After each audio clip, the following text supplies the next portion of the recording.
हाँ जी, रीट पिटीशन के बारे में मैंने डिस्कस किया था और मैंने कहा कि रीट पिटीशन हाई कोर्ट और सुप्रीम कोर्ट में लगती है। सुप्रीम कोर्ट में आर्टिकल 32 और हाई कोर्ट में आर्टिकल 226 के अंदर लगती है। रीट पिटीशन कितने टाइप बताए मैंने? टोटल 5 टाइप होते हैं। रीट टोटल 5 तरीके से लगती है। इसको हम थोड़ा सा डिटेल में अब डिस्कस करेंगे। यहाँ तक पता है? ओके। और मैंने बताया था कि जो रीट पिटीशन लगती है, रीट का दायरा हाई कोर्ट का कंपेरिजन टू सुप्रीम कोर्ट ज़्यादा होता है। सुप्रीम कोर्ट में सिर्फ फंडामेंटल राइट होते हैं, लेकिन high court fundamental right plus अगर आपके लीगल राइट का भी हनन होता है तो भी इसके अंदर इंटरफेयर करता है। तो हाई कोर्ट की रेंज इसमें ज़्यादा है।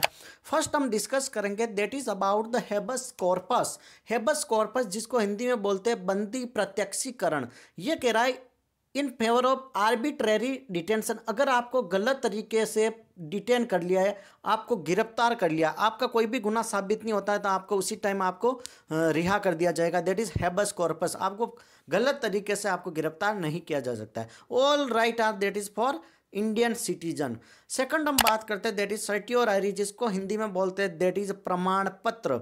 ये क्या करती है? जो हायर कोर्ट होती है वो लोअर कोर्ट को केस ट्रांसफर करने के लिए कहती है, या फिर कहेंगी कि केस का फटाफट सुलझाड़ा कर दो, फटाफट केस को सॉल्व कर दो। लंबे लंबे पेंडिंग केस हो जाते हैं ना, फिर कहेंगे अगर तुमसे नहीं निपट रहा है तो इस केस को लोअर कोर्ट को बोलेंगे कि हमारे को ट्रांसफर कर दो। That is the certiorari. Second point clear है? फर्स्ट पॉइंट क्लियर है।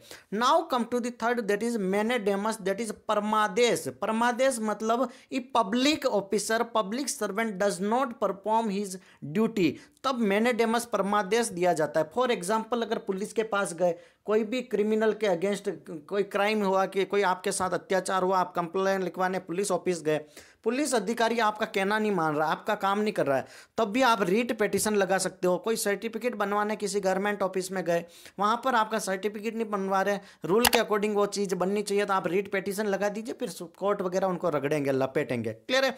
थर्ड भी क्लियर हो गया।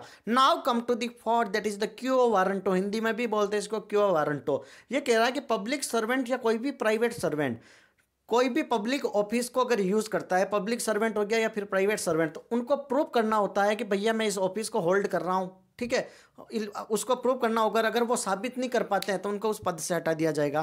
फिफ्थ आता है that is the prohibition. That is Hindi में बोलते हैं निषेध।